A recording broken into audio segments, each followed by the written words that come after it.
Welcome back to I'm Still Here. I'm Larry. And I'm Heather. In 1998, at the age of 26, I was diagnosed with stage 4 breast cancer. It changed everything for us, but I'm still here. Are you going to talk? I'll talk. Okay. We are starting our second phase of this... 5 to Thrive. 5 to Thrive. That's what I was Sorry, going to say. I will say we've been off a little bit, so... Yeah. We're jumping back in, and Larry's brain, I can guarantee you, is 100% football right now. 100% football. So I'm shifting gears. I know. I have no doubt that you're going to come through and be right in this, but it is a shift. So. It is. So we are starting our second phase of 5 to Thrive, and the first phase of this, if you haven't listened to it, was our diagnosis to beginning treatment. Yeah. Our second phase here is the treatment. Now, that's difficult to say just the treatment because, again, kind of like the diagnosis part, but much more extreme here. This could be 3 months for you. For some people, this could be a year. This could be 2 years. This could be, for many, metastatic for the rest of your life. Yeah. Really. I mean, Heather is still going through treatment right now. But we're talking about the treatment that you all know about post-diagnosis of these big ones. Yeah, things like surgery, things like chemo, radiation. But I think also it's important to put in kind of the immunotherapy that a lot of people start because it is such a big transition into this is how my life now feels and looks, right? So it is anytime that you are, I guess I would say, anytime you're walking into a cancer center on a regular basis, this is kind of being in treatment. Mm-hmm. And I suppose there might even be a caveat to that in terms of some people might just take an oral pill. But again, it's still a form of treatment. And so we're going to go back to where we started with the kind of from diagnosis to starting treatment and talk about kind of the mental aspects of this. In the 4 weeks after this, we will hit again on nutrition, on fitness, on the medical, and your support. Yeah. While in treatment. Yes. So, today is mental. Yes. Which is big. It is so big. Mm-hmm. So, I would just start by saying you have the opportunity to control the narrative in your brain. Mm-hmm. These things that are being talked about and that you're going to start doing are big and scary. A lot of times we don't have a lot of experience with things like this. Some people have never even been to the doctors prior, Sure. So just figuring out how to wrap your head around kind of what is going to be your life for a while is really a challenge, but I think it's a really important challenge to take on, right? Sure. For the last week or 2 or 3, you've had a very high anxiety level of getting diagnosed and finding out and running more tests and maybe finding out you're metastatic. And now it's time for treatment. Believe it or not, this can be somewhat of a relief. It is a relief because you feel like you're doing something, like something is actually happening. You've kind of gotten through finding out that you have cancer and then just like the initial get it out or whatever, do something. So now you are doing something and you can think of that in a positive way, right? We are doing something to kill the cancer. And I think that's the number one thing about today and what Heather did was instead of just accepting and okay, cure me, it was the mental aspect of okay, now we get to kill cancer. Yeah. It's not just prepping this and eating right and getting my food and doing all those things are really important. But now it's we're actually killing that thing is the reason for why I'm doing this. Yeah. So kind of to piggyback on that, I will say also, so having a plan feels better. Mm-hmm. I mean, that's kind of the anxiety is that, right? Fear out of control of all of these things, right? Mm-hmm. So having a plan feels so much better. But now that you have this plan, it's time to buy in. Like, you have to buy into the plan. And by buy in, I just mean there's going to be, let's say we're talking about chemo. People think of chemo as terrible. And I get it. There are side effects to chemo that are difficult. But, like, I just didn't think that it was going to be helpful at all for me to be doing chemo and thinking of it as poison. Right? No. Or thinking of it as destructive and all of these things. Except, I mean, I wanted it to be destructive to the cancer specifically.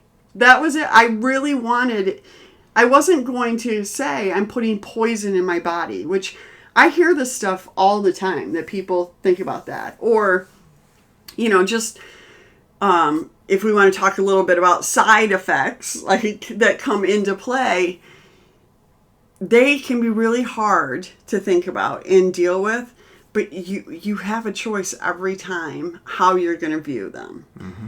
So, like... Yeah, so the brain is really powerful. Obviously, the placebo effect is a real thing. Mm-hmm. And so your choice in whether we're dealing with starting a chemo treatment or 2 weeks into a chemo treatment or having surgery, radiation, and getting the side effects of radiation, which can be numerous depending on where they're radiating and the level of their radiating. Yeah. But in all of these, there's some sort of consequence of it, a side effect, an unintended consequence. That's what a side effect is. With that, first of all, they're all going to suck. Right? Yeah, none of them are what you wished for. That's why they're called side effects, yes. Right? Okay. So, but, you know, what you did, and it was tough sometimes, but what you really did was you really put this in your mind, and I kind of witnessed you doing it. And at the time, you were like, yeah, this is terrible. I didn't want this, whatever it is, but I am killing cancer. And because of this, the cancer is dying. Yes, I have to now deal with this, but the cancer is dying. And I'm still going to be here because I can deal with this side effect. I can have this. I can learn to live with this. Mm-hmm. But I can't learn to live with something if I'm not alive. Yeah. And your mental attitude towards that was, I am killing cancer. Yeah. And there's something to that. Yeah, so that was always what was... that's what kept me going and kind of helped me every day to look at kind of the hand I'd been dealt, right? So I was grateful to get to the treatment phase of things. I was grateful even in some ways to have options because the first jerk didn't even want to give me any options, right. For that. So when I kind of took that on, I mean, there was like one of the first things we were dealing with was hair loss. So I remember I jokingly said to the nurse, Dr. Mreiber's nurse, I'm like, so when am I going to lose my hair? And she was like... This is on day one of chemo. Yeah, and day one of meeting her, too. And she's like, in 14 days. And I was like, oh, so in about 14 days. And she was like, no, in 14 days. Like, say goodbye to your hair. And I was like, okay. Like, you know, what does that look like? And in those 14 days, you kind of meandered a little bit. Yeah, we navigated through it a little. I did. Well, I think you thought, you processed I did a lot of, I think, during that time, one thing I did was I cut my hair even shorter because I knew it was going to come out anyway. I did just kind of think about what I wanted that to be. We shopped for a wig, I believe, but I knew that just wasn't going to that didn't feel great to me. And you need to do what feels good for you.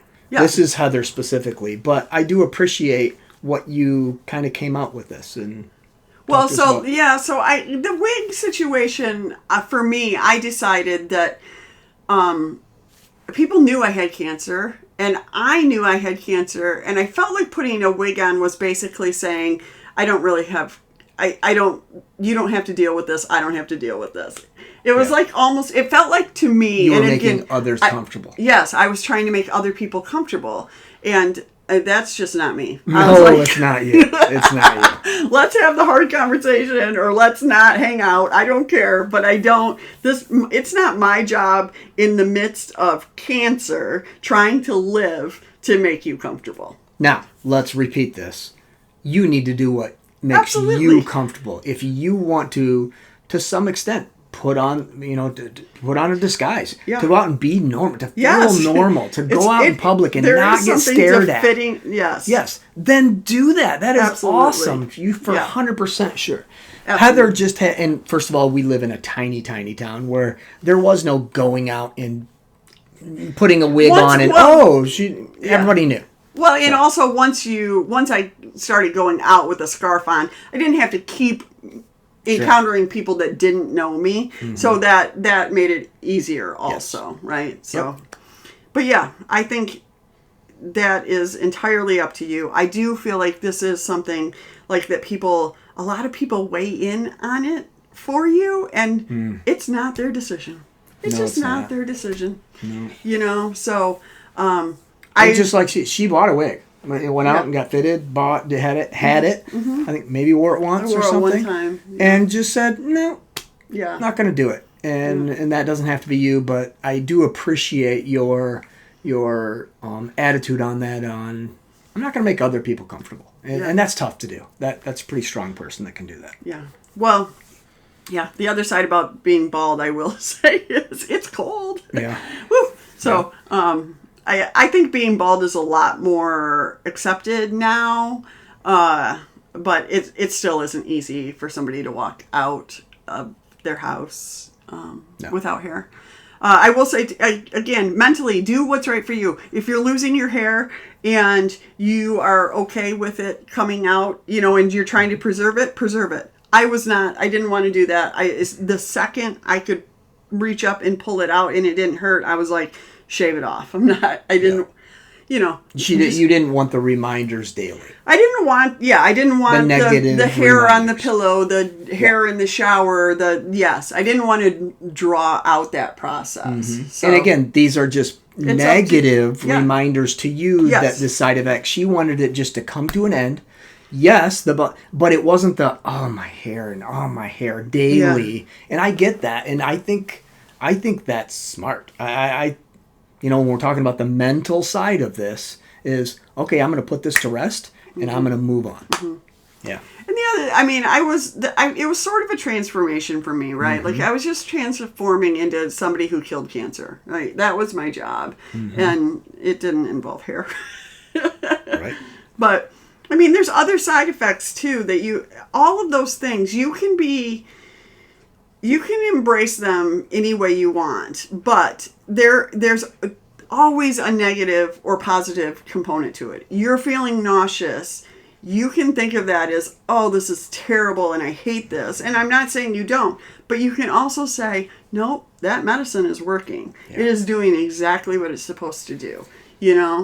I teach a unit in my health class, and we talk about your immune system's response to pathogens, and I tell the kids the next time you're in bed and you're shivering and you got a fever and you're throwing up, maybe you have diarrhea, all these bad things, you should just be like, heck yes, I am creating B cells and killer T cells, and those things are going out, and I'm finally creating these antibodies that are attacking these viruses.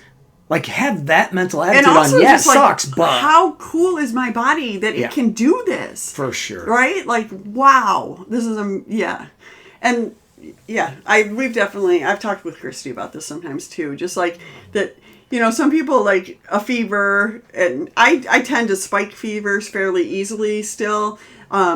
Sometimes I'm like, just get rid of it. And other times I'm like, just let it work. Mm-hmm. You know what I mean? Like, it's working on something. So that's just, how are we going to think about this, So a little aside on this, I just want to remind everybody that Heather can make you a specific meditation, because some people are like, yeah, I'd like to do that, but I really don't understand. She can make you a specific meditation to you and your treatment. That you can listen to daily, 5 times a day, 100 times a day, whatever, to get you in the right mindset to do exactly what she did in this and what works for her. Yeah, we can tailor it so that it's specific to your medicine. One thing, I started out on adriamycin, which they call the Red Devil, and I really thought about that. Going in, I thought about it doing what it was supposed to do, and that's so, we can't say it enough. Your brain is powerful, and we can help with that. I can help with that. Let's put in the good thoughts. Let's put in it doesn't even have to be positive, but let's recognize what your body can do, Yeah. and help it do it. So another way to help it do it, and I know you did this, depending on where you're at in this treatment, whether it be chemo, or an immune boosters of some sort or whatever. Talk about a schedule and how that can help you. Yeah, plan so I mean, just kind of execute. like I had alluded to, I really was feeling like my transformation was into somebody who killed cancer, right? Like every day. And so when you're going to do something every day, then you're being intentional about it. So then it is about kind of setting up the schedule of your day. It doesn't mean that I spent all of my waking hours on killing cancer. In fact, it was probably, I don't know, maybe 2 or 3 hours a day that I was doing meditations, that I was prepping food, that I was, exercising, all of those kind of things. It wasn't all of my day, but it set me up to be in the right mindset throughout the day. There was some leak throughout the day of Absolutely. that you did. Yeah. You came back to the meditation. You came back to even just walk, Yeah. So your schedule can look like a lot of things. It can look like a big block of time where you kind of knock things out and feel like, woo, good, I got that done. It can look like I've got a chunk here and a chunk there, or I can only go so many hours and then I need a boost of something, It can look like a lot of things, and it will probably look different on treatment days and non-treatment days, right? So, but everybody knows a schedule. You all had jobs doing that, and you listed out maybe even by every 5 minutes what you needed to do and what you needed to accomplish, and this meeting is here for this long. Now this becomes your profession. Maybe it's only for part of your day. Yeah, and you're still doing other things. Absolutely, but this does need to become part of your day. And when it does become part of your day, the other thing that I really found was that I could then look at the rest of my day and be way more in the moment. I could say, nope, you've done this, and good for you, and you are, adding everything you can. Enjoy the time, enjoy what you have, right? Go find some joy, So it eliminates the guilt factor by a lot when you can schedule things, Yep. And there is some grace in that too, in terms of especially treatment or a surgery. There's recovery times, right? And that doesn't mean that the day after surgery you are, eating like a champ and walking a million miles, or even a couple days after chemo. A lot of times you feel great the next day, but then a couple days later you feel terrible. It just means that when you look at this overall schedule, that you are making a concerted effort to do what you can do every day. So even when you feel like crap, you can still listen to a meditation. Exactly. Yep. So and this really just does depend on where you're at in your treatment and what you're specifically doing and the side effects of that. Yeah. But even another thing I will say, I didn't do immunotherapy first. I think a lot of people kind of, when they do start that, I do feel like people look for side effects. Don't look for side effects. You know what I mean? Like, don't make it a point to see if you feel worse. I was on Herceptin for a long time, and it took me until years afterwards that I was like, oh yeah, I did kind of spike a fever every time I got it. But I didn't look for that kind of situation, right? You actually looked for the opposite. Right. You expected the opposite. Right. And that was from the meditation. That was from the positive outlook. That was from you saying, this is what this is doing. Yeah. It's not a mistake. Yeah. So even with immunotherapy or something that doesn't change how you are feeling that much physically, recognize that it's doing what you need it to do for you. You can still work all of these kind of things in terms of maybe your side effects just won't be as much, and kudos and yay, thank God, right? For as much as we said, stay away from doing research yourself when it comes to cancer, the specific cancer, and how many people live and how many people die, and stay away from. There's nothing positive to gain from that. I do think there is something positive to gain from understanding what some of these treatments do for you. What the purpose of that specific chemotherapy or that specific immunotherapy, what is it doing in your body? And I know Heather did some of the research was maybe given to her, but some of the stuff she was processing when she was talking about meditation stuff was that she was picturing it happen. Mm-hmm. And I tell you, there's no scientific guarantee that works. But that works. I'm telling you, if you can... The other thing I was picturing a lot, just because, again, maybe because you're a health teacher, my dad was a biology teacher, but really I was also just picturing my body doing what it's been naturally known, right, taught to do, and it doing its job, and the medicine's helping do that, right? Yes. Or the surgery, removing the initial tumor, which was pretty much gone at that point. But just thinking about that being like a burden away from, my immune system. So all of those things, there's a way to think about all of it that is, yes, we're doing the right thing. My body's working correctly, looking at some of the things that I think, a lot of the things that people would perceive as negative as positives, right? Yes, that is exactly right there. Well said. Yeah. So the other thing I think we need to talk about a little bit is just you need to have a plan in place for it when it goes sideways. Or checklist. Some options. Yeah, right. And by going sideways, I don't mean getting bad news. I mean having a bad day or a bad hour or a bad, are you feeling scared? What is your plan if you're feeling scared? What are your go-to options? Who are your people you're going to call?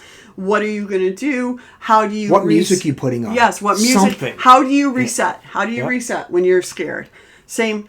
How about overwhelmed? When you're overwhelmed, who can you delegate to? What can you read? Yeah. What podcast can you listen to? Yeah. It takes resetting that mental path. Yep.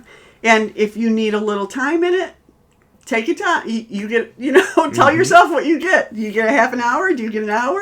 Fine. But then set that alarm and let's go. It's so funny you said that. I officiated with a young guy yesterday. He was probably, young. He was probably 30, but we're old now. Not a lot of experience in it. And we were eating lunch before our game, and there was a jazz band. And when I say jazz, I think the average age of these musicians was 90. And all of the people in there listening were about the same age. And it was... In the restaurant? In the restaurant, yes. I like it. Okay. And... he loved it. He said, "This is my jam. This is what I go to. I go to this jazz when I'm feeling stressed, when I'm in traffic, when I want to calm down before a game. This is what I listen." So he was just loving it the whole time. And I was just rolling my eyes because this is not my jam. And, but for him, that he found his thing. Yeah. And it's old school jazz that just puts him in okay, calm down. Yep. Yeah. And make a playlist. Make a playlist and listen to it. I don't care if it's 5 songs. I don't care if it's 2. You know what I mean? If you need to hear it, listen to it. And, Because if you made that playlist for that purpose, guess what's going to happen? Yeah. It's going to work. It's going to work. Yeah. Same, I know, again, as an occupational therapist, that when I write something down, it goes into my brain better. So I literally would write these same things that were inspirational to me that helped me get through the times that I was scared. I had them written down. I had them on a lot of different things. Yeah. But writing them down helped me put it in, reset myself, move forward. For sure. Have a plan for those things. And maybe even label that, scared, overwhelmed, whatever that looks like for you, those different things, and go to them. So, all right, just to finish up, the other thing with the mental side of this is find things to celebrate. Yeah. Celebrate the littlest things, right? I celebrate getting the IV in the first time. Celebrate, getting the chair you wanted. Celebrate. Because IVs suck, right? No one likes that. No. But what is with this IV in? Guess what can happen? We get to kill cancer. We get to put the medicine in there that's going to kill the cancer. And with that mental attitude is, you know what? Get fired up about the IV going in. It's a change of the way you're looking at things. But boy, how we look at this world. Well, and again, just set yourself up for success. Hydrate before, like a lot of things. Maybe that's more the physical aspect. It is. This is whatever. The mental side. Yep. But yeah, celebrate the little things. Make little new traditions. Monday nights we do a massage, whatever that looks like. Mm-hmm. You know what I mean? Or even, we watch the show together. Whenever, stuff like that.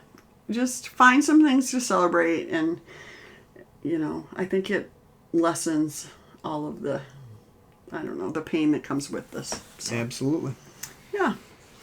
All right. Well, that was kind of fun. And remember, we have the couple of things, the checklist, the 5 to Thrive checklist that we talked about last week or the week before. Yeah, that's been a little slow in coming out. We'll get it out to you as soon as we can. That's ready to go. Yeah. And we're going to give you 2 options on that. We have a weekly checklist of the mental, physical, and nutrition.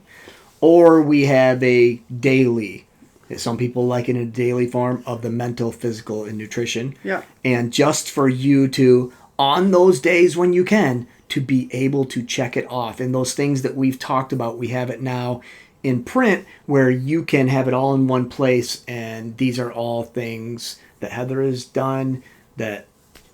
Yeah, I don't care if Heather's done. These are positive things that you can do to put you in a right position, both mentally, physically, and nutritionally. And again, I would say, like with a checklist, it's meant to help you, not to overwhelm you. So if it's 100%. Overwhelming, make your own checklist.